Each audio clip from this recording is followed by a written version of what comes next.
प्रणाम।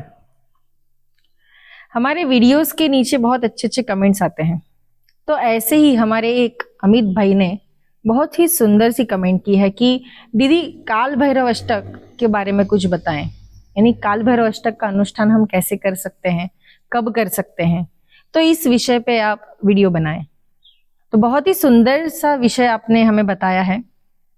तो पहले तो मैंने काफी जो हमारे अष्ट भैरव हैं, ये सारे अष्ट भैरव के ऊपर मैंने वीडियोस बनाए हुए हैं, वो आप देख सकते हैं।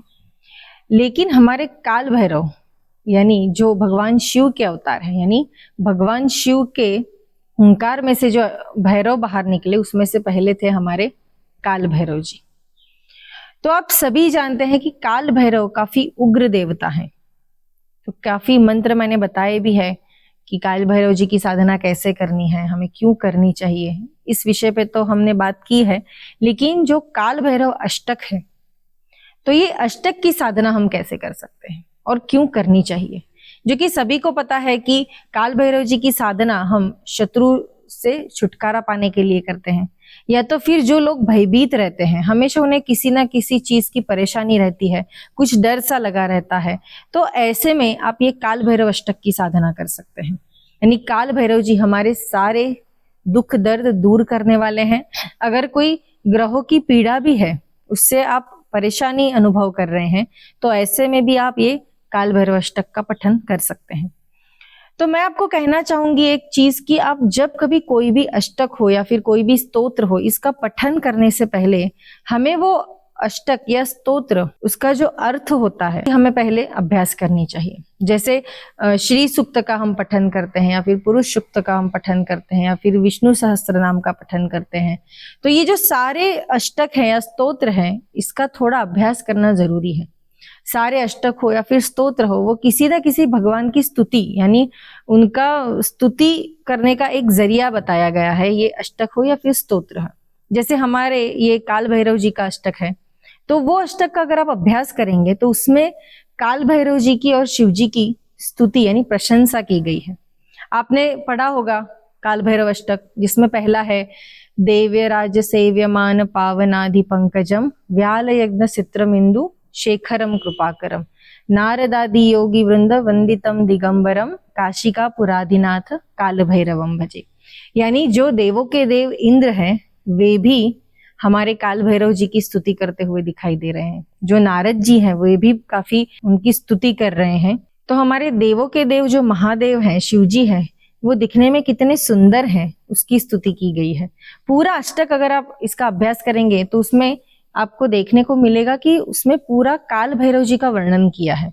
यानी आगे की जो पंक्तियां हैं, उसमें बताया गया है कि धर्म सेतु पालकम तो धर्म मार्ग नाशनम, यानी जो धर्म का रक्षण करने वाले हैं, जो अधर्म का नाश करने वाले हैं, ऐसे जिन्हें तांडव बहुत प्रिय है, जिन्होंने अपने गले में माला पहनी है और वो भी सर्प की, जो श्याम वर्णी है, ऐसा सर्प की माला जिन्होंने पहनी है, जिन्होंने अपने कमर के ऊपर घंटों की माला पहनी है, ऐसा बहुत ही सुंदर सा वर्णन इस अष्टक में किया गया है। तो जब हम ये अष्टक पढ़ते हैं तो काफी शांति से उसका अर्थ समझ के हमें ये पठन करना चाहिए। तो ये काल भैरव अष्टक हमें कब पठन करना चाहिए? तो रोज जब हम दिया बत्ती करते हैं, यानी शाम के समय, तो 7 बजे के बाद आप कभी भी अष्टक का पठन कर सकते हैं। कुछ लोग ऐसा कहेंगे कि रोज तो मुझे संभव नहीं है, तो हमारे काल भैरव जी का दिन है रविवार, तो रविवार के दिन आप इसका पठन कीजिए। कुछ मित्र पूछेंगे कि अनुष्ठान कैसे कर सकते हैं, तो वैसे तो आप काल भैरव जी का अनुष्ठान करना चाहते हैं तो 11 दिन का कर सकते हैं, या तो फिर 21 दिन का कर सकते हैं। तो जब कभी आप इसका अनुष्ठान शुरू करेंगे तो सबसे पहले संकल्प कीजिएगा कि आप ये अनुष्ठान क्यों कर रहे हैं। और काल भैरव जी का अनुष्ठान कर रहे हैं तो उसमें सबसे पहले गणेश जी की आराधना कीजिए, और फिर उसके बाद ये अष्टक का पठन कीजिए। तो अष्टक हमें कितनी बार बोलना है? तो 1 बार बोल सकते हैं, 3 बार बोल सकते हैं, 11 बार बोल सकते हैं, तो फिर कोई कोई लोग 21 बार भी इसका पठन करते हैं। तो ऐसे प्रतिदिन 21 बार या फिर 1 बार, 3 बार, 5 बार, जितना आपको समय है, जैसे आपको संभव है, तो काफी शुद्ध विचारों से मन की प्रसन्नता को बनाए रखिए और अच्छे से धीरे धीरे इसका पठन कीजिए। अष्ट पंक्तियों का ये अष्टक बनता है। बहुत ही सुंदर सा वर्णन किया गया है हमारे भगवान शिव जी के जो अवतार है काल भैरव जी का। तो भयभीत ना हो।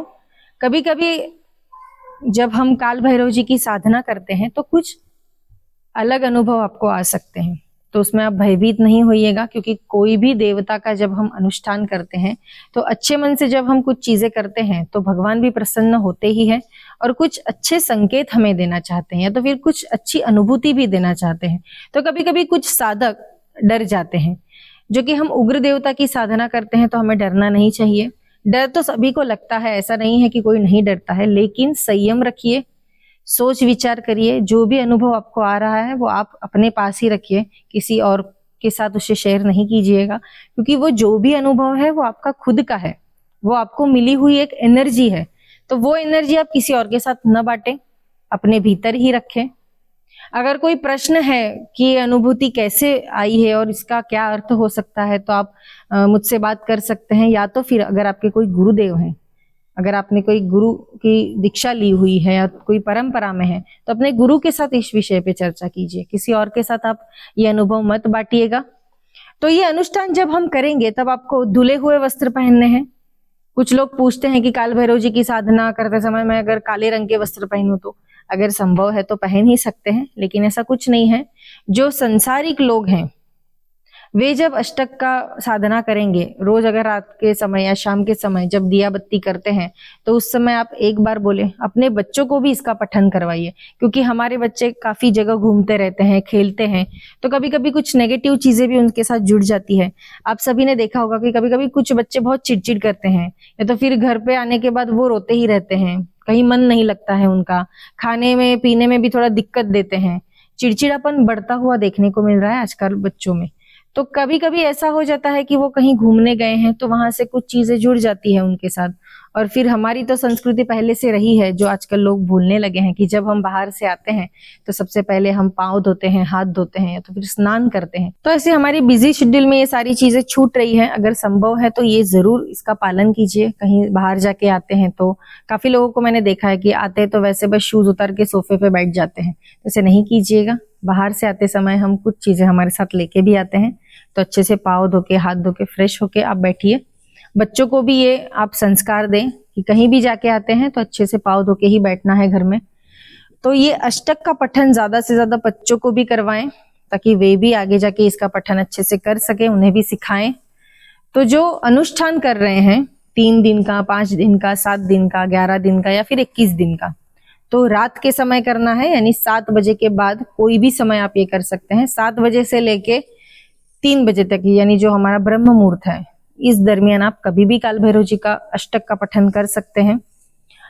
तो जब आप अनुष्ठान करेंगे तो भोग आपको क्या लगाना है, तो जो उड़द के भजिए होते हैं या फिर उसके जैसे हम कहते हैं, जैसे मेदू वड़ा हम बनाते हैं, तो ऐसे ही उड़द के वड़े बनाने हैं आपको, और फिर उसके ऊपर थोड़ा सा दही डाल के, हमारे काल भैरव जी को जो बहुत ही पसंद है, ऐसे आपको उसका भोग चढ़ाना है।